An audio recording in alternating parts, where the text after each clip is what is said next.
Kita jawab pertanyaan. Ada sekitar 5 pertanyaan yang sempat kita kumpulkan yang masuk ke WhatsApp dan inbox di Facebook. Pertanyaan pertama dari Ibu Salsa di Sengkawang. Assalamualaikum Pak Ustadz. Waalaikumsalam warahmatullahi wabarakatuh. Ustadz, saya pernah dengar ada orang berpendapat katanya kalau seorang istri sudah dijatuhkan talak 3 oleh suaminya, maka suaminya tidak boleh lagi rujuk dengan bininya sampai bininya ye nikah dulu dengan laki-laki lain. Inyan ke ya Pak Ustadz? Inyan. Jadi dalam Islam tuh ada talak 1, talak 2, talak 3. Nah, kalau talak 1 namanya talak raj'i. Seorang suami masih boleh balik lagi ke istrinya. Kemudian setelah itu terjadi lagi pertengkaran misalkan, lalu jatuh lagi, kucaraikan kau, lalu talak 2, rujuk lagi, misalkan masih boleh rujuk, talak 1, talak 2 masih boleh rujuk. Ini kalau udah talak 3, maka dia tidak boleh balik lagi dengan istrinya, tidak boleh rujuk lagi sampai istrinya itu menikah dengan laki-laki lain, terjadi hubungan badan, kemudian bercerai, selesai masa iddah, baru boleh si suami balik lagi kepada istrinya yang lama. Tetapi hal ini pun harus terjadi secara alami, bukan direkayasa atau disetting-setting.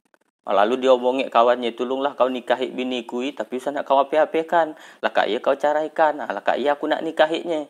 Tidak boleh, haram seperti iya direkayasa. Kejadiannya harus alami, natural, ya. Itu talak 3 namanya.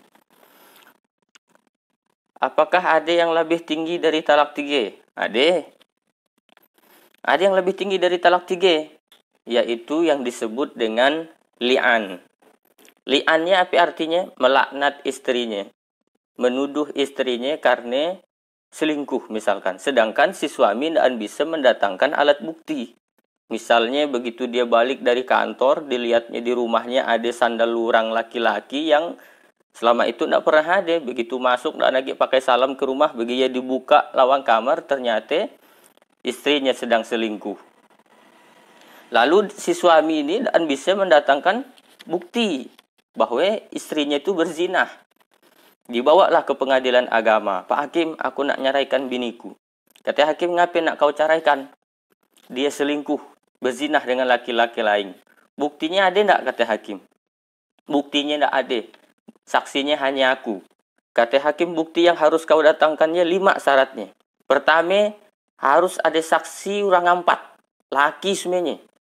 Yang kedua, akil balik, berakal. Anak tidak boleh. Kemudian yang ketiga, Islam semuanya. Yang keempat, orang ia terkenal baik di masyarakat, jujur, alim. Nah, yang kelima itu keempat-empat orang ia tadi harus menyaksikannya. Same jamnya, same waktunya, same tempatnya, same laporannya. Bisa tidak kau datangkan 5 syarat saksi ya? Kata si suaminya, mana aku bisa datangkannya? Tapi dia betul berzinah Pak Hakim. Kata hakim, kalau gitu kau bersumpah melaknat istrimu. Lalu si suami pun mengucapkan li'an di pengadilan di depan hakim dengan ini saya bersaksi bahwa istri saya telah berzinah dan saya tidak akan menggaulinya untuk selamanya.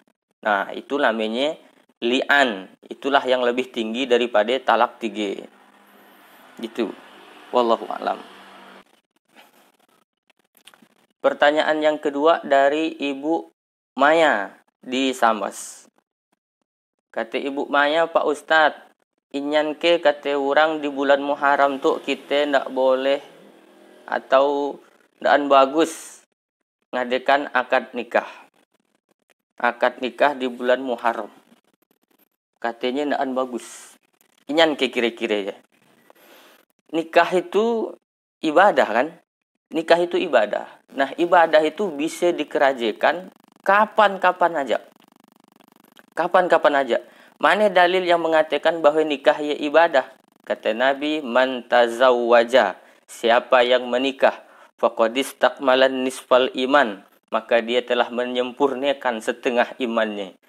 Jadi nikah itu ibadah. Di bulan Muharram ini perbanyak amal. Yang bisa puasa. Perbanyak sholat sunat, perbanyak. Perbanyak sedekah, perbanyak sedekah. Perbanyak zikir. Saya keempat-empatnya itu daan bisa Pak Ustadz. Perbanyak zikir, daan bisa. Perbanyak sholat sunnah, daan bisa. Perbanyak sedekah pun daan bisa. Saya cuma bisa nikah naang. Nikah lah. Nah, tapi bagi yang belum nikah. Yang udah nikah, usah nak nambah lagi.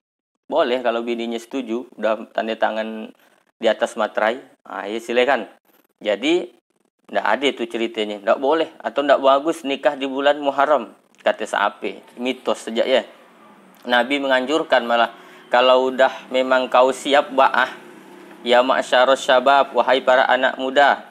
Manis tato aminkumul ba'ah. Kalau kau dah sanggup merik nafkah lahir dan batin. Fal yatazawwaj. Kata Nabi nikah. Fa illam yastati. Tapi kalau kau belum mampu. Fa alaihi bisawum. Perbanyak puasa. Gitu. Gitu Ibu Maya di Sambas. Jadi siatnya ceritanya bahwa yang bagus nikah di bulan Muharram. Yang dah waktunya nikah aja. Kemudian pertanyaan yang ketiga dari Bapak, nggak boleh disebutkan namanya itu. Pak Ustadz, orang tua saya udah meninggal. Dulu waktu hidup saya suah atau bahkan karab durhaka dengan orang tua saya. Tapi kedua orang tua saya dah meninggal. Gimana cara saya minta maaf kepada kedua orang tua saya? Masih bisa ke saya berbakti dengan dia? Saya melihat ada orang, begitu orang tuanya meninggal, bukan lagi dia menangis-nangis, meraung-raung. Iya biasanya karena waktu orang tuanya hidup dia tidak berbakti. Dan membahagiakan kedua orang tuanya. Sehingga ketika orang tuanya dah disik, barulah dia terasa. Barulah dia merasakan penyesalan yang luar biasa. Yang selama itu mengingatkan dia, begitu umaknya meninggal, si anagi yang mengingatkan dia. Biasanya kalau balik ke rumah, dilihat kamarnya ada umak. Sekarang udah umaknya disik lagi di kamar, kosong. Hampa dia. Nah sementara dulu karab durhaka dengan kedua orang tua. Pertanyaan saya ngapain yang lalu durhaka? 9 bulan 10 hari kita di dalam parut umak kita. Bersimbah darah, meregang nyawa, dipertaruhkannya nyawanya melahirkan kita. Berapa kali dia daan nyanyak tidur gara-gara kita nangis. Berapa kali dia daan kanyang makan, yang penting asal kita kanyang. Berapa kali dia masuk berak kita, berapa kali dia mandikan kita. Lalu dah besar, dah jadi orang sikit kita. Jadi macam kacang lupa dengan kulitnya. Sedih, sakit hati orang tua kita. Lalu durhaka, jangankan nak membahagiakannya, malah kita sakiti hatinya.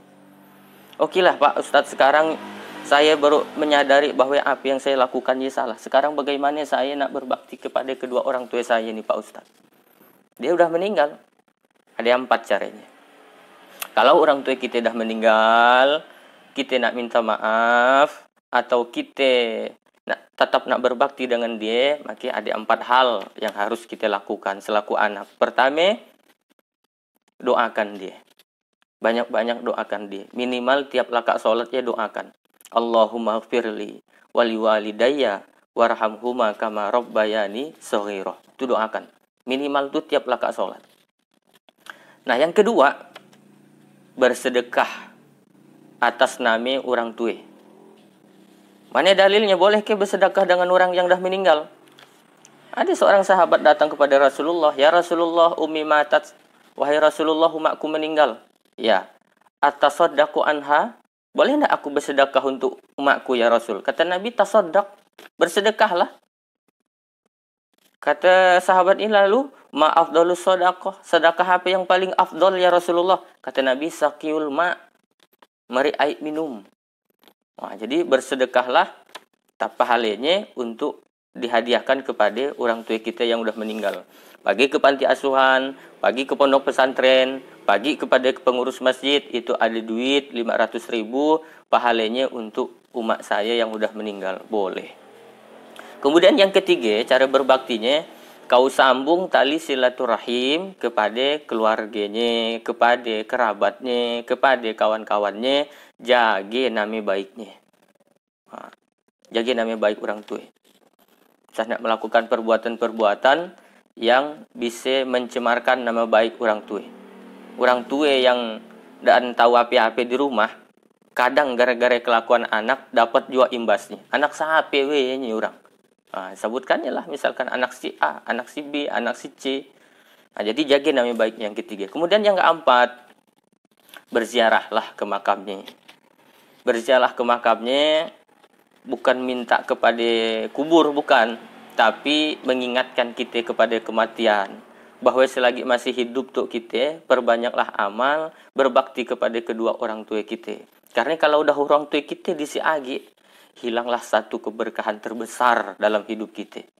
Kalau kita suka pagi ziarah ke makam para wali, bagus. Suka kita ziarah ke makam para kiai, bagus. Tapi jangan lupa ada keramat hidup di rumah kita. Dialah orang tua kita. Yang doanya kata Nabi seperti doaku kepada umatku. Mustajab luar biasa. Jangan durhaka kepada kedua orang tua. Nah, orang tua pun walau marah bagaimanapun jangan sampai keluar ucapan-ucapan yang buruk. Karena ucapan orang tua, terutama ibu, walaupun salah dikabulkan oleh Allah. Nah, kesonak sekali-kali walaupun anak sosok ya anak hantu, ya anak setan. Jadi hantunya kelak deh. Jadi setannya deh. Tapi walaupun marah luar biasa, hei calon Bupati Sambas. Insya Allah nanti dia jadi calon Bupati Sambas. Minimal calon, soal jadi atau enggak ya urusan nanti. Begitu deh. Bapak enggak disebutkan tadi namanya ya. Gayalah dia kalau kita orang tua sudah meninggal, cari berbakti kepadanya. Kemudian pertanyaan yang keempat. Dari Ibu Rima di Palu. Dari Ibu Rima di Palu. Assalamualaikum warahmatullahi wabarakatuh. Waalaikumsalam warahmatullahi wabarakatuh. Pak Ustadz, kenalkan nama saya Rima, orang Palu. Oke. Mudah-mudahan Pak Ustadz sehat selalu. Amin. Pak Ustadz, saya rasa nak ngontrak setelah menikah, tapi saya masih punya orang tua yang sian yang nak nyagenya. Satu sisi saya nak ikut laki, tapi sisi lain saya nak berbakti dengan orang tua saya. Karena orang tua saya ya dah uzur, dah lanjut usia, sian lagi yang ngurusnya. Apa kebedo semun saya ninggalkan umat saya Pak Ustadz. Mohon pencerahannya Pak Ustadz. Pertama, musyawarahkan dulu dengan laki. Berikan pengertian kepada dia. Wahai para laki-laki, para suami tentunya. Coba bayangkan. Bini kita pada usia berapa kita nikah dengan dia? 25 tahun anggaplah. Nah, selama 20 tahun ya, selama 25 tahun ya, ikut enggak kita masarkannya? Turut enggak melahirkannya? Turut enggak merik nafkahnya? Turut enggak membiayai kuliahnya? Turut enggak membiayai pendidikannya dari TK, SD, SMP, SMA sampai kuliah? Lalu setelah dia sarjana, umur 25 tahun, dewasa, cantik, diberikannya dengan kau lah umatnya. Bulat-bulat. Udah gaya maharmu cuma seperangkat alat sholat. Nggak sebanding sama sekali sebetulnya. Kenapa orang tuanya mau merikannya dengan kau? Karena orang tuanya, umatnya, ayahnya yakin kau tuh bertanggung jawab. Kau tuh orang laki yang bisa pengertian. Maka ketika umat mertuamu ya, nggak ada yang miarenya, nggak ada yang nak menjaganya. Sementara istrimu satu sisi memang ingin berbakti kepadamu, ingin nak rumah seorang, tapi dia juga nak berbakti kepada kedua orang tuanya. Ingatlah pesan Nabi, akrim hamaka kama akrim abaka. Muliakan mertuamu, kata Nabi, sebagaimana kau muliakan umat ayahmu sendiri. Muliakan dia. Nah, jadi jangan sampai egois. Pokoknya kita harus rumah seorang. Alaikan dah umatmu ya. Umatmu katanya. Umatnya ya umatmu juga. Umatnya ya umatmu juga. Umat dia, umat kita juga. Jadi kalau udah mertua jangan umatmu ya. Jangan, umatku juga. Maka kalau udah tidak ada yang nak menjaga, saran saya, jagilah, berbaktilah selama dia masih ada. Itu ia merupakan ladang amal untuk anak yang mungkin selama itu banyak dosa yang tidak bisa dihapus dengan sholat, yang tidak bisa dihapus dengan puasa, yang tidak bisa dihapus dengan sedekah. Ada dosa yang hanya bisa dihapus hanya dengan berbakti kepada kedua orang tua. Nah, jadi jagalah ya, wahai Ibu Rima yang ada di Palu. Wallahu alam. Kemudian pertanyaan yang kelima, pertanyaan terakhir dari Ibu. Itu karena agak sifatnya pertanyaannya agak privasi, jadi kita tidak akan sebutkan namanya. Pak Ustadz, apa hukumnya jika istri menolak ajakan suami untuk berhubungan badan karena alasan kelakuan laki yang suka nyakiti hati bini tiap hari?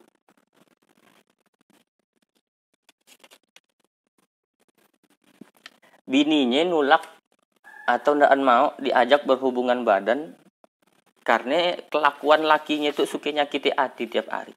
Mun kutulak berdosa enggak Pak Ustadz? Melayani suami itu adalah kewajiban istri. Kewajiban suami apa? Memberi nafkah. Kalau suami tidak memberi nafkah, maka kewajiban melayani suami jadi batal. Kalau si istri tidak menjalankan kewajibannya, maka kewajiban suami pun untuk memberi nafkah menjadi batal. Begitu yang disebutkan dalam kompilasi hukum Islam pasal 80 ayat 7 KHI. Jadi ketika istri itu nusyus, misalkan membangkang perintah suaminya, maka suami batal. Jadi tidak wajib untuk memberikan nafkah kecuali untuk kepentingan anaknya. Nah, sekarang kita balik misalkan. Suami tidak memberikan nafkah. Jadi bagaimana kewajiban istri? Ya sama, batal juga. Berapa banyak kita lihat, saya lah terutama, si istri itu malah yang jadi cari nafkah. Laki malas makan, tidur, merokok, main HP naang di rumah. Yang cari nafkah bini. Yang ngurus anak bini, yang masak bini, yang nyuci nyapu bini. Disiksa fisiknya, disiksa juga jiwanya. Udah gaya diancam lagi. Disampaikan, dikeluarkan hadisnya, kau mundaan melayani laki, kau kalau mundaan melayani laki dilaknat oleh malaikat. Dikeluarkannya hadisnya. Hadisnya memang sahih, betul. Bahwa seorang istri yang menolak ajakan suami keranjang sampai suaminya tidur dalam keadaan marah, maka si istri itu dilaknat oleh malaikat sampai subuh. Nah, ada enggak alasan yang dibolehkan untuk nolak ajakan suami? Ada. Satu, misalkan si istri sedang menstruasi. Nah, yang kedua, si istri sedang kelelahan yang luar biasa. Laki itu harusnya ngerti. Apa lagi lah misalkan kalau si laki itu malah cuma numpang hidup naang dengan bininya. Harusnya laki itu yang memberi nafkah. Yang keluar rumah, pergi pagi, pulang sore, cari nafkah. Usah nak bini disiksa lagi, dia juga yang cari nafkah, dia juga yang ngurus rumah, dia juga yang masak, nyapu, sebagainya. Kita tahu-taunya orang laki nak minta nafkah batin. Minta layan di tempat tidur. Dah gaya diancam lagi, kau mundaan melayani aku, dilaknat malaikat sampai subuh. Ini pembodohan luar biasa. Jadi, pengertianlah orang laki. Bini kita ya dah kapak. Kalaupun nak melakukan hubungan badan, ya tanyalah baik-baik. Dia abang rasa nak ngecas HP itu, boleh ke? Pakai power bank aja bang, ya misalkan. Maksud lo, kan gitu. Mungkin dia nyuruh nyari yang lain. Nah, di antara hikmah poligami kata kawan saya, itulah ketika yang satu kapak, yang lain boleh menggantikannya. Tapi ya harus memenuhi syarat-syarat yang ketat, baik dari agama maupun dari sisi hukum positif. Jadi itu yang dapat saya jawab untuk 5 pertanyaan yang sempat masuk ke WhatsApp dan Messenger saya. Nah, kalau ada pertanyaan silakan di inbox atau ke WhatsApp saya. Insya Allah kalau sempat nanti saya coba jawab dengan ya sebisa saya lah. Kalau yang benar tuh pasti datangnya dari Allah, yang salah adalah kekeliruan saya sebagai manusia biasa. Kritik dan saran tetap saya mintakan untuk lebih baik ke depannya. Wallahu a'lam wal afu minkum. Wassalamualaikum warahmatullahi wabarakatuh.